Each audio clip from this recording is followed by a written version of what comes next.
I'm Dave Daly. I live in Mission Viejo, California, and was a friend of Kyle and the Hess family for many years now, with Kyle just for a period of several months, really, that we worked together.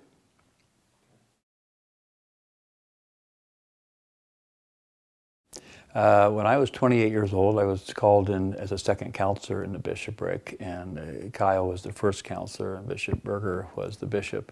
And that goes back many years ago now, but it was a great experience working with Kyle.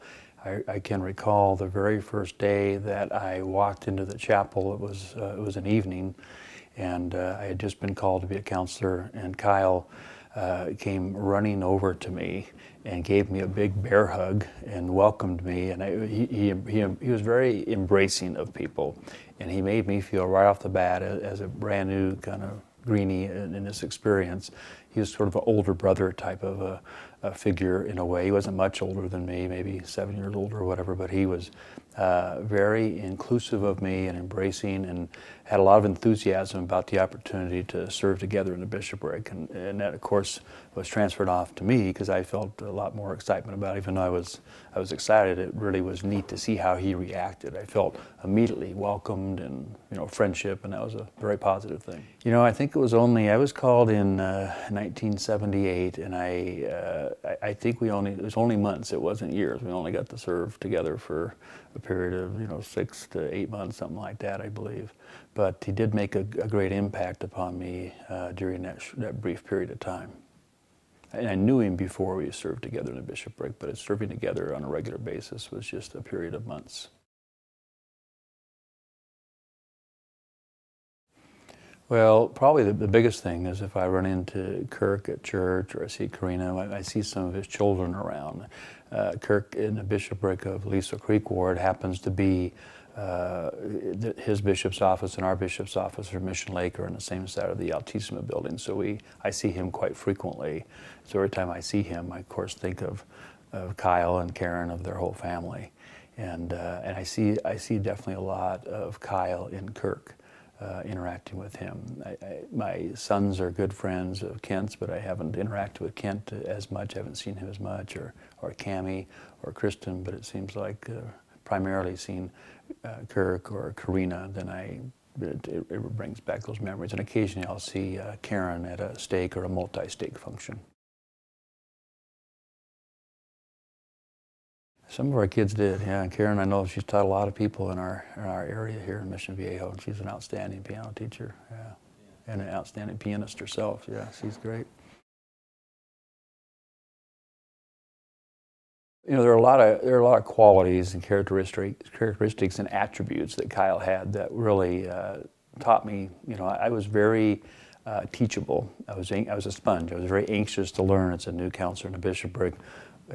What to do, how to treat people, and so on. And Kyle was a great mentor because he really had a great ability with people. He was very sensitive to people. He had lots of enthusiasm and excitement and energy, but he had a great spiritual dimension, and he also had a very kind of a warm, soft touch in his approach to people. As I mentioned before, he's quite inclusive in the way he made people feel.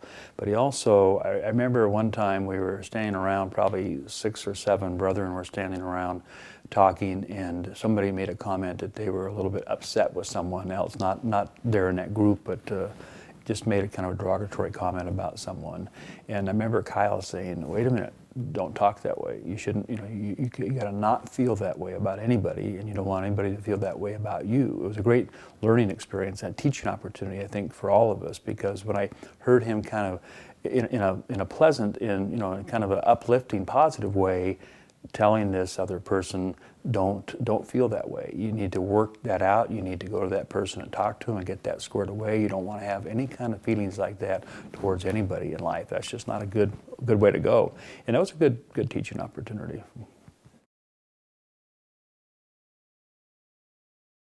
At the time of Kyle's accident and his passing, he was at youth conference at Catalina Island.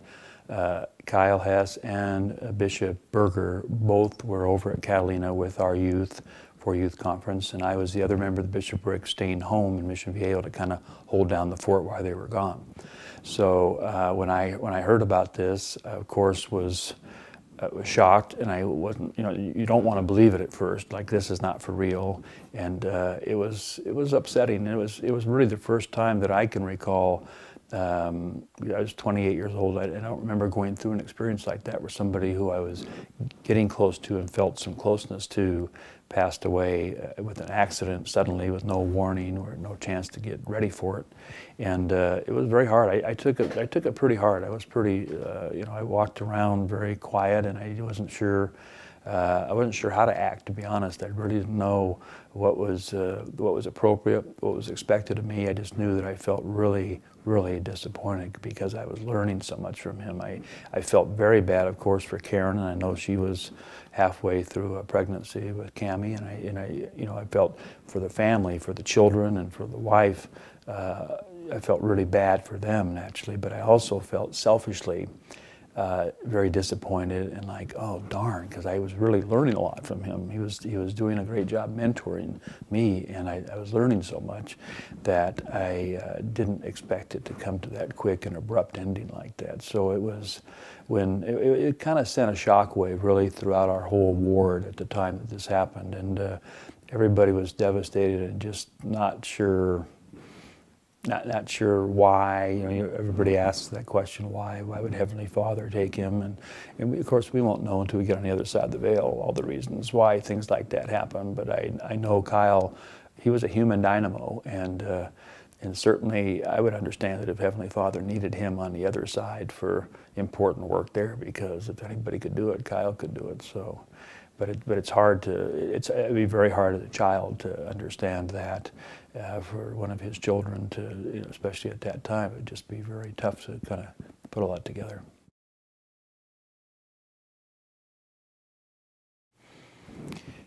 I think I got a phone call probably from Bishop Berger, but I'm not 100% positive where, when I first heard it. All I can remember is just kind of, you're dumbfounded, and it's like, this can't be real, this is a bad dream, and just the shock value of not anticipating or expecting that. And especially you don't expect something like that to happen, I guess, at youth conferences, so it's kind of a double whammy that way. You don't expect it to happen on a church outing necessarily. No. I think it strengthens the word. I think it brings people together, things like that. Even though there are a lot of question marks in people's minds, they understand it's not. There's no need to place blame on any person or on the Lord, but rather to just try to help. There's a lot of rallying around the Hess family at that time, and for many months, and I'm hopeful years thereafter. Because certainly they deserve that and would need that.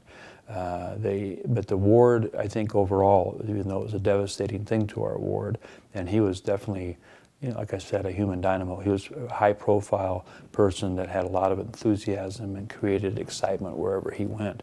So it was a big hole in our ward. But I think it was not divisive in any way for our ward. It didn't create any division. I think people were trying to do all they could to rally behind the family and help them any way that they might be able to.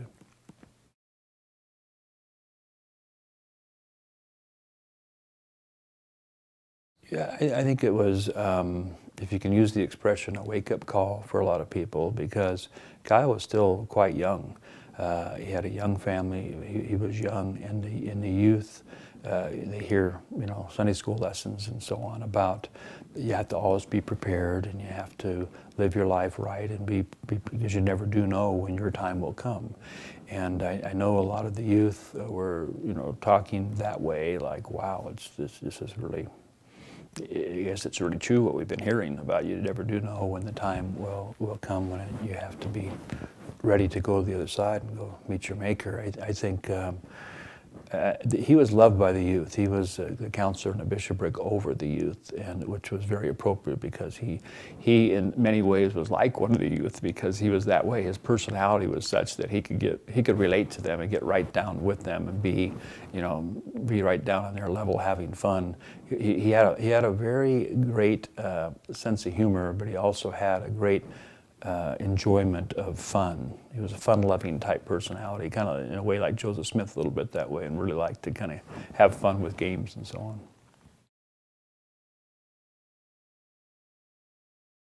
When I was serving as a counselor in the bishopric, and Kyle's passing took place, his accident, there were people in our ward, and certainly, my own family, and for myself, there was that question mark in our minds, and people did ask occasionally, okay, why did this happen? Why do bad things happen to good people? Why did this happen to Kyle? He was such a great guy. He was doing such a great job. He has a wonderful young family. If the Lord took him, why would the Lord take him at this time in the prime of his life? And I would be the first to admit I don't know for sure. I don't have the answer to that. But certainly a possibility might be on the other side of the veil. There are many people I mentioned when the body and the spirit separate, and the spirit moves on. The body stays here on the earth. There are many of those people who are not members of the church, who have not had the opportunity to hear the gospel of Jesus Christ, and need to be taught the gospel. There's a tremendous amount of missionary work that goes on. There's a tremendous amount of learning and helping the people on the other side of the veil that goes on. And so that would be a possible reason that the Lord would need him. For us to ask the question, how could it be possible for the Lord to need him worse on the other side than what his own family might need for him here? I don't know the answer to that one. I don't know that anybody does right now. However, I'm comfortable and have peace in my heart that at a future time we'll understand much better why maybe that needed to happen.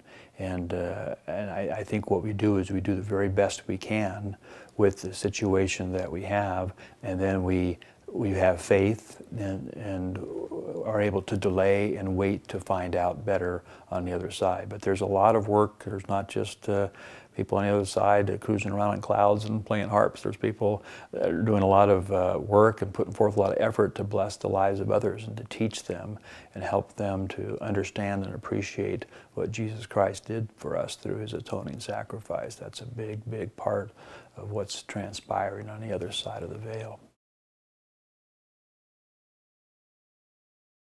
Leaders came out of that ward.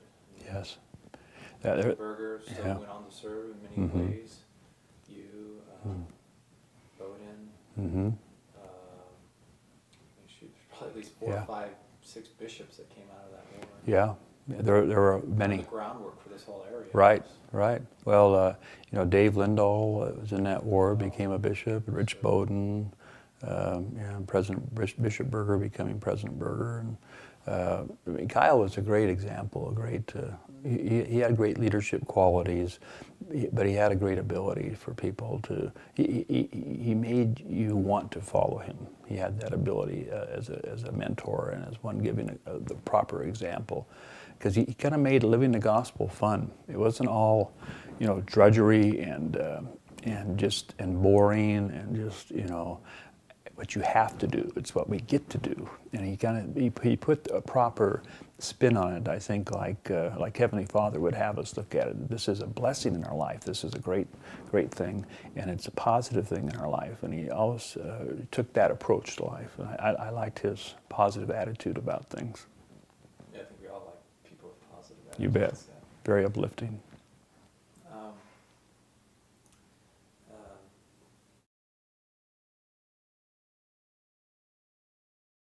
I think both my wife, Sue, and I have been very impressed with how Karen has responded to all this from the get-go, from when it happened. Of course, she was devastated and it was very difficult, but I think she perfectly balanced the needs that she had as a grieving wife with also trying to do all that she could for her children to help them be able to make it through this. So, and that's really a delicate balance. That's a difficult thing to try to deal with it yourself, but at the same time kind of put on the best face that you can for your children to help them get through that process for the ensuing months and years after something that devastating occurs. And she did a beautiful job of that. My wife and I have said a few times, we wondered, thereafter, a few years after, whether Karen would remarry perhaps or not. We weren't sure what would happen there, but we knew that she was a very hard worker, and Karen, of course, really put her shoulder to the wheel and with regard to looking for other ways to earn money, like with the piano lessons that you talked about and so forth. A lot there for many, many years. But she just kind of, it seemed like over time accepted this and realized, okay, this is my responsibility now to move on with life and to be able to continue to train and nurture my children. And I think she would have done an outstanding job nurturing and loving them and helping them in any way possible had Kyle continued to live to a ripe old age. But without him there, sometimes people either use that as an excuse or a crutch, or for whatever reason, they go into a real tailspin, and she did not do that. She was strong, very strong, and continued to make that the priority in her life, was her children and helping her children to understand the importance of the gospel and the blessing that the gospel is in their lives. And so that was obviously a top priority to Karen, and she did a beautiful job with that. I mean, she's admired by an awful lot of people by how well she reacted to what happened, because it's just hard for me to even imagine how that would be, to lose your spouse. And with a young family and raising a young family of active children like that, 5 children on your own, I mean, that's just, that is a huge undertaking. And she did a beautiful job of it. She really did. She's a great lady.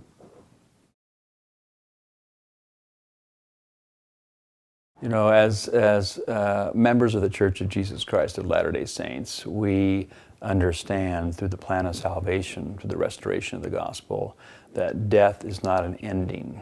It's just a transitional period. So we realize as members of the church that while our body is buried in the ground, our spirit yet lives. And Kyle's spirit does live. And Kyle is on the other side of the veil now. And there'll be an opportunity for Kyle and Karen to be together again, along with being able to see their family. We believe in eternal families as Latter-day Saints. And that's a wonderful blessing, because we realize that death is not something that's final. That means that's the end of everything. It's a transitional period where we move from this earthly estate on to our next estate. And there will be that reuniting that will take place with this family, with their husband and father. And that'll be a wonderful thing. I would love to be able to witness that. It would just be a wonderful thing to see happen. But a great blessing of the restoration of the gospel is an enhanced understanding of that whole principle. For many people in the world that don't have that understanding, death is a very final thing that is very difficult to deal with, because there's no peace, there's no solace that comes. But there is a peace in knowing, even though right now it's very difficult to be separated, it's not forever. It's a temporary thing, and temporary could mean many years, as it has, but at least there's an opportunity hereafter to be together, and for Kyle and Karen to be together forever as husband and wife. And that's a wonderful, wonderful blessing. That's a wonderful thing to know and to take peace and comfort in.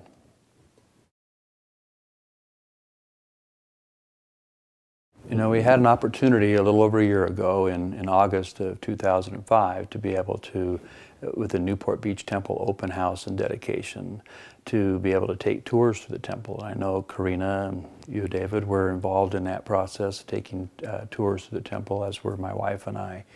And it's interesting, you know, if you reflect on in the seating room of the temple there, we talked to a lot of non-members and members about what makes us unique and different as Latter-day Saints is our understanding of the priesthood power being restored to the earth, and sealing power, where what is bound on earth can be bound in heaven, where that's talked about in the New Testament, in the book of Matthew, where we are able to have sealings take place in our lives, where through the authority of the priesthood, we can be sealed husband and wife at the altars of the temple. In that way, it is not a marriage for this life only. It's not a marriage until death do us part, but a marriage for time and for all eternity, where because that sealing ordinance has has occurred, then they're able to be sealed together forever. And that's true, of course, for Kyle and Karen, that they're able to be sealed together forever because of the fact that they have gone to the temple and had that ordinance performed in their behalf So what a great blessing that is, and I know that's got to be a tremendous comfort to Karen to know that that is something that she is assured of, as it would be for their children.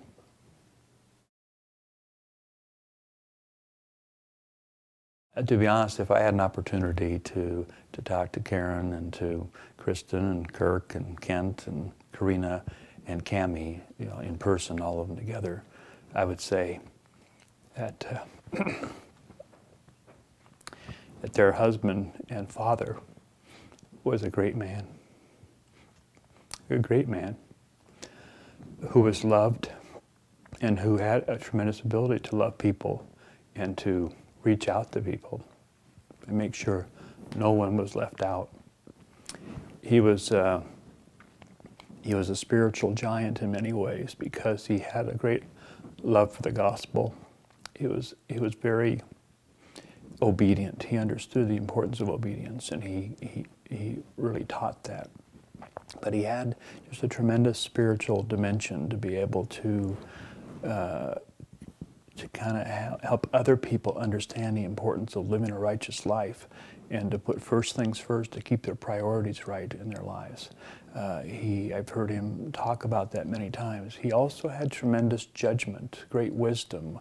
When in the bishopric meetings we would talk about different callings for different people and staffing and so forth, he had a lot of insight into people and what might work and what might not, and just he had a really good head and shoulders, very good, level-headed, good judgment with regards to church, priesthood and church government and leadership issues. So I have a lot of love for Kyle, and he made a big impact on me in a very brief period of time, and I know he did so with many other people as well. He just really was that kind of a person. So for his wife and children, they can be very, very proud of him and all that he accomplished in his short life. He was a very hard worker. I know he was a key player in the company he was working with I think it was Williams Insulation, or whatever the company was that he was involved with in the insulation business. He just was really a hard worker and very well thought of in all the circles that he traveled in.